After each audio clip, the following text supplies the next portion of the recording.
Hello my dear friends, आप सभी का मेरे प्यारे से यूट्यूब चैनल फिजिक्स एकेडमी में स्वागत है।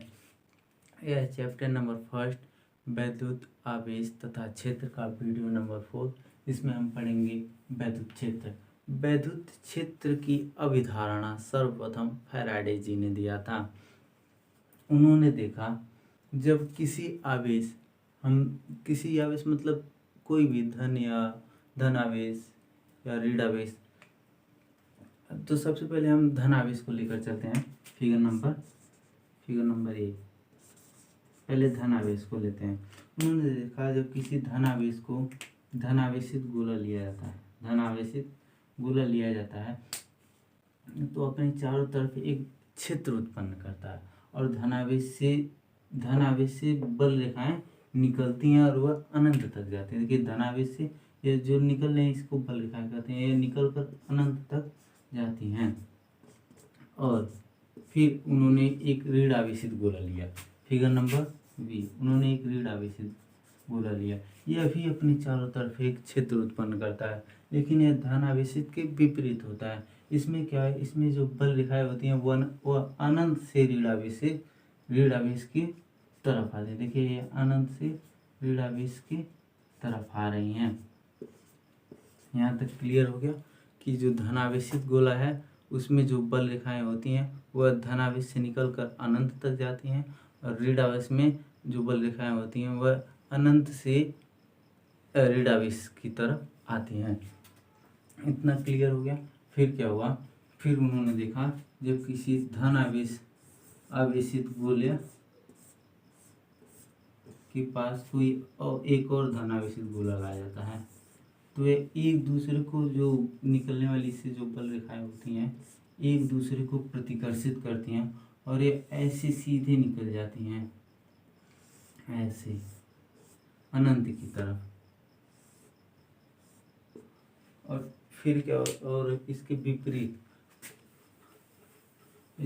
क्या होता है, अगर कोई ऋण आवेशित गोला है, यहाँ पर एक धन आवेशित गोला ले लिया और एक यहाँ पर ऋण आवेशित गोला ले लिया, और इन दोनों से जो निकलने वाली बल रेखाएं होती हैं एक दूसरे को आकर्षित करती हैं, यानी कि धन आवेश से निकलती हैं ऋण आवेश में चली जाती है, और फिर ऋण आवेश से निकलती है धन आवेश में चली जाती है। फिर एक रेखा निकलती है धन आवेश से ऋण आवेश की ओर, फिर ऋण आवेश से धन आवेश की तरफ, और यह प्रोसेस लगातार चलता रहता है। वही तो हमने लिखा है, किसी बिंदु आवेश के चारों ओर का वह क्षेत्र। बिंदु आवेश प्लस क्यू आवेश या माइनस क्यू आवेश, या प्लस क्यू आवेश है तो इसके चारों ओर का क्षेत्र जिसमें आवेश आकर्षण या प्रतिकर्षण बल, अगर देखिए यहाँ पर क्या है, प्लस माइनस है तो ये एक दूसरे को प्रतिकर्षण कर रहे हैं, अपनी तरफ आकर्षित कर रहे हैं, और यहीं पर हमने प्लस प्लस समान आवेश ले लिया था तो वह एक दूसरे को प्रतिकर्षण कर रहे थे, तो वही आकर्षण या प्रतिकर्षण बल का अनुभव करता है, वैद्युत क्षेत्र कहलाता है। यह हो गया हमारे वैद्युत क्षेत्र की परिभाषा। और इसके बाद हम पढ़ेंगे बल रेखाएं, वैद्युत बल रेखाएं। आप उसका स्क्रीनशॉट ले लीजिए। अब हम लोग पढ़ेंगे वैद्युत बल रेखाएं। देखिए, वैद्युत बल रेखाएं क्या होती हैं, हमने इससे पहले एक चित्र बना था। देखिए, एक प्लस क्यू आवेश हमने लिया, बताया था प्लस क्यू आवेश से जो बल रेखाएं होती हैं वह बाहर की तरफ निकलती है। देखिए, बाहर की तरफ निकल रही है, ये भी बाहर की तरफ। अब ये बाहर की तरफ, अब इसको कैसे प्रदर्शित किया जाए कि ये बाहर की तरफ से निकलती है, तो देखिए यहाँ के लिए हम एक यह तीर लगा देते हैं। यह जो दिशा दर्शा रहा है ना, वैद्युत क्षेत्र बाहर की तरफ जा रहा है, तो ये जो तीर दर्शा रहा है कि ये बाहर निकल रहा है, इसी को वैद्युत बल रेखाएं कहते हैं। मतलब कि वैद्युत बल रेखाएं वह काल्पनिक वक्र है, जिसके किसी बिंदु पर परिणामी बल क्षेत्र की दिशा को प्रदर्शित करता है। तो वैद्युत बल रेखाएं की परिभाषा क्या होगी, वैद्युत बल रेखाएं वह काल्पनिक वक्र है, वैद्युत बल रेखाएं वह काल्पनिक वक्र है, वैद्युत बल रेखा है, वह काल्पनिक वक्र है जिसके किसी बिंदु पर परिणामी, जिसके किसी बिंदु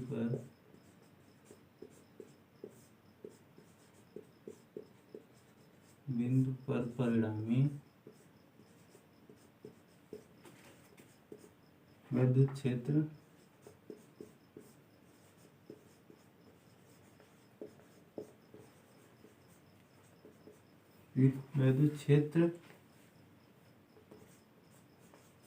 की दिशा को, विद्युत क्षेत्र की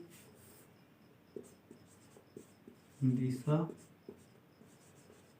को प्रदर्शित, क्षेत्र की दिशा को प्रदर्शित करता है। देखिए वैद्युत बल रेखा है वह काल्पनिक वक्र है। देखिए यहाँ पर हमने क्यू आवेश लिया, बढ़िया बना देना है थोड़ा।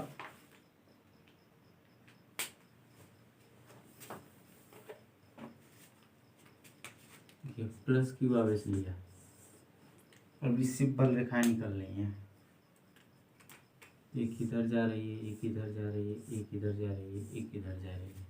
अब इसको कैसे डिनोट करें कि प्लस क्यू आवेश से निकल रही है, तो यहाँ पर हम एक तीर लगा देते हैं। देखिए ऐसे तीर लगा दे रहे हैं, इससे पता चल रहा है कि ये प्लस क्यू से निकल कर अनंत की तरफ जा रहे हैं। वो एक वैद्युत बल रेखा है, वैद्युत बल रेखा वह काल्पनिक वक्र है जिसके किसी बिंदु पर परिणामी वैद्युत क्षेत्र की दिशा को प्रदर्शित, ये दिशा को ही तो प्रदर्शित कर रहा है कि निकल कर अनंत की तरफ जा रही है। अब इसके बाद पढ़ेंगे वैद्युत बल रेखा की जो प्रॉपर्टीज या गुण होते हैं, इसको लिख लीजिए।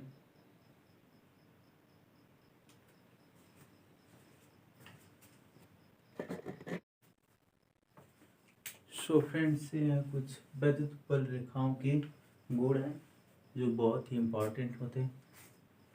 पहला गुण क्या है, वैद्युत बल रेखाएं धनावेश से चलकर ऋणावेश पर समाप्त होती हैं। पहले हमने बताया था यह प्लस है और यह है माइनस ऋणावेश। ऋणावेश से बल रेखाएं निकलती हैं और धनावेश से निकलती हैं, ऋणावेश पर समाप्त हो जाती हैं, फिर ऋणावेश से निकलती हैं, धनावेश पर समाप्त हो जाती हैं। ठीक है। फिर दूसरा पॉइंट, वैद्युत बल रेखाएं खुला वक्र होती हैं। थर्ड पॉइंट, दो वैद्युत बल रेखाएं एक दूसरे को काटती नहीं है। देखिए जो दो वैद्युत बल रेखाएं, देखिए एक प्लस क्यू का है, एक माइनस क्यू का है। अब ये भी प्लस क्यू का ही ले लीजिए। अब ये ऐसे निकलेगा, ये ऐसे निकलेगा, जब ये एक दूसरे को काट नहीं सकती हैं। इस काटने का मतलब यहाँ से दो स्पर्श रेखाएं भी खींची जा सकती हैं, और जब दो स्पर्श रेखाएं खींची जा सकती हैं तो दो बल भी उत्पन्न होगा, जो कि असंभव नहीं है। इसीलिए दो वैद्युत बल रेखाएं एक दूसरे को काट नहीं सकती हैं। फोर्थ पॉइंट, वैद्युत बल रेखाएं किसी खींची हुई लचकदार डोरी की भांति लंबाई में सिकुड़ने की प्रवृत्ति रखते हैं। इसी प्रवृत्ति का कारण ही आकर्षण उत्पन्न होता है। इसी प्रकृति के कारण ही आकर्षण होता है। ठीक है। और लास्ट पॉइंट है, ये रेखाएं अपनी लंबाई की लंबवत दिशा में एक दूसरे से दूर हटने का प्रयत्न करती हैं। अब एक दूसरे से दूर हटने का मतलब ही क्या है, प्रतिकर्षण होता है। इसका मतलब है प्रतिकर्षण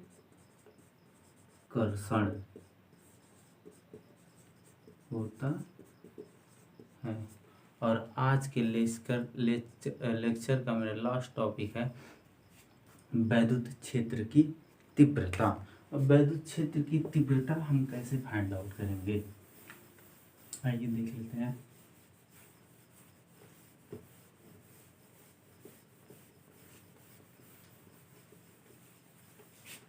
वैद्युत क्षेत्र की तीव्रता,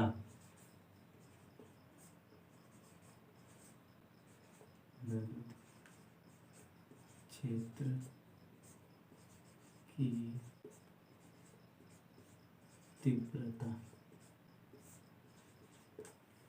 ठीक है, इंटेंसिटी ऑफ इलेक्ट्रिक फील्ड। अब इसको कैसे हम देखेंगे, मान लीजिए यहाँ पर एक प्लस क्यू आवेश लीजिए, ठीक है। अब इससे बल रेखाएं निकल रही हैं, ये तो कंफर्म हो गया, प्लस आवेश से बल रेखाएं निकलती हैं, अनंत तक जाती हैं, ये निकल रही हैं बल रेखाएं, ठीक है, ये निकल रही हैं। और फिर इसके समीप हम एक परीक्षण धनावेश लेते हैं, इसको हम क्यू नॉट से प्रदर्शित कर रहे हैं। अब देखिए यह भी धनावेश है, यह भी धनावेश है।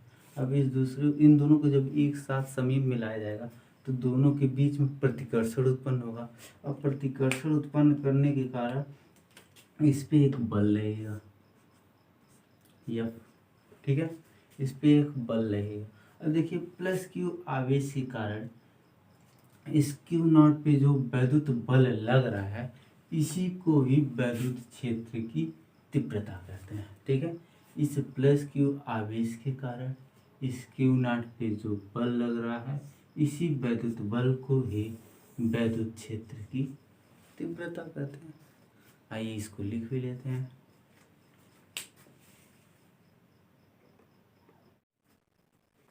सो देखिए वैद्युत क्षेत्र की तीव्रता क्या होती है, हमने बता रखा है कि वैद्युत क्षेत्र में एकांक कूलाम के परीक्षण, देखिए क्यू नॉट को कूलाम के परीक्षण आवेश भी बोलते हैं। एकांक कूलाम के परीक्षण आवेश पर जो लगने वाला वैद्युत बल को वैद्युत क्षेत्र की तीव्रता कहते हैं, ठीक है। अब इसको हम कॉपी में कैसे लिखेंगे, जब एग्जाम देंगे तब, एग्जाम के टाइम पे यदि परीक्षण आवेश क्यू नॉट, ठीक है, क्यू नॉट को वैद्युत क्षेत्र में रखने पर, ठीक है, हमने रख दिया, वहाँ पर बताया था, ये देखिए क्यू प्लस है, ये वैद्युत क्षेत्र है, ये बल रेखाएं निकल रही है, ठीक है। क्योंकि वैद्युत क्षेत्र में रखने पर यहाँ पर हमने क्यू नॉट को रख दिया, फिर रखने पर लगने वाला वैद्युत बल, देखिए यह दोनों प्रतिकर्षण हो रहा है ना, तो इस पे एक बल लग रहा है, ठीक है, एफ वेक्टर लग रहा हो, तब वैद्युत क्षेत्र की तीव्रता, देखिए वैद्युत क्षेत्र की तीव्रता को ई वेक्टर से डिनोट करते हैं, तो वैद्युत क्षेत्र की तीव्रता होगी या वेक्टर बाय क्यू नॉट, ठीक है। अब इसकी बीम क्या है, वैद्युत क्षेत्र की तीव्रता जो है एक सदिश राशि है, ठीक है, यह एक सदिश राशि है, सदिश राशि है। इसका मात्रक क्या होता है, देखिए इसका मात्रक, एफ का मात्रक होता है न्यूटन, क्यू का मात्रक होता है कूलाम, हो गया सिंपल सा। इसका मात्रक न्यूटन, एफ का होता है न्यूटन प्रति क्यू का होता है कूलाम, न्यूटन प्रति कूलाम होता है, ठीक है। अब इसकी बीमा भी पूछता है एग्जाम में, 1 नंबर का पूछता है, तो इसकी बीमा भी लिख लेते हैं, लिखेंगे इसकी बीमा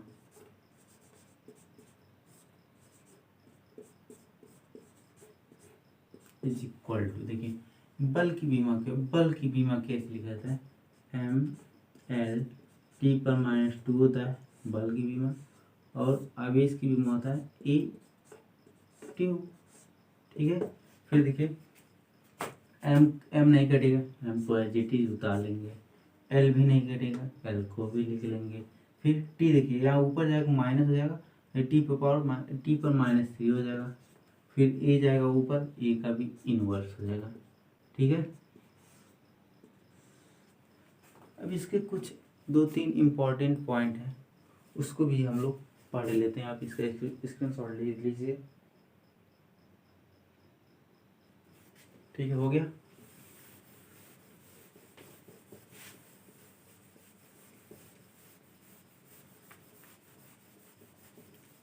जो लिखवाने जा रहे हैं बहुत ही इम्पोर्टेंट पॉइंट है, ठीक है, ठीक है। लिखेंगे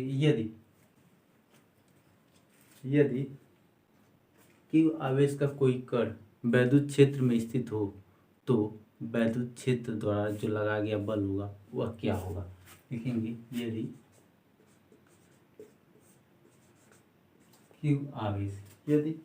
क्यू आवेश यदि क्यू आवेश का कोई कण, यदि क्यू आवेश का कोई कण, यदि क्यू आवेश का कोई कण वैद्युत क्षेत्र, वैद्युत क्षेत्र ई वेक्टर में हो, तब इस क्षेत्र में है तो वैद्युत क्षेत्र ई द्वारा लगाया गया बल क्या होगा। तो वैद्युत क्षेत्र ई द्वारा लगाया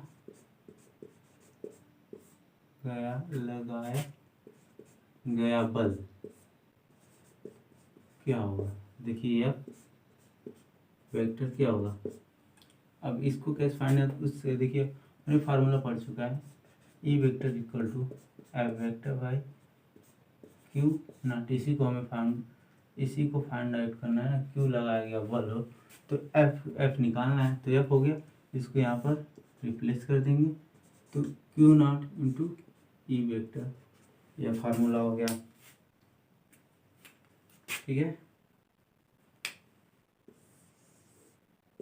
फिर अगला पॉइंट है, यदि वैद्युत क्षेत्र में प्रवेश करने वाला कण इलेक्ट्रॉन हो।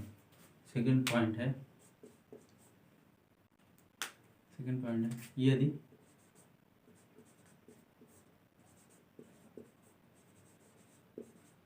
वैद्युत क्षेत्र में प्रवेश करने वाला कण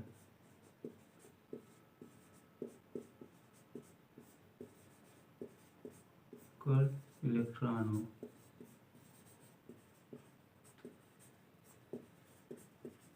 देखिए यहाँ पर क्या पूछा है, वहाँ पहले हम लोगों ने जो कण रखा था वह क्यू था, लेकिन यहाँ पर कर रहा है यदि वैद्युत क्षेत्र में जो प्रवेश कर रहा है कण वह इलेक्ट्रॉन हो, तब क्या होगा। कुछ नहीं, सिंपल सा है, बस क्यू की जगह पर इलेक्ट्रॉन लिख देंगे तो लगने वाला जो बल होगा एफ इक्वल टू होगा ई, और ये हो जाएगा लगने वाला बल। यही सिंपल से ही कुछ इसके पॉइंट है जो बहुत ही इम्पोर्टेंट है। तो आज का लेक्चर ख़त्म हुआ। अभी इससे रिलेटेड 2-4 लेक्चर और होगा। तो धन्यवाद दोस्तों, वीडियो पसंद आया हो तो लाइक शेयर सब्सक्राइब ज़रूर करें। धन्यवाद।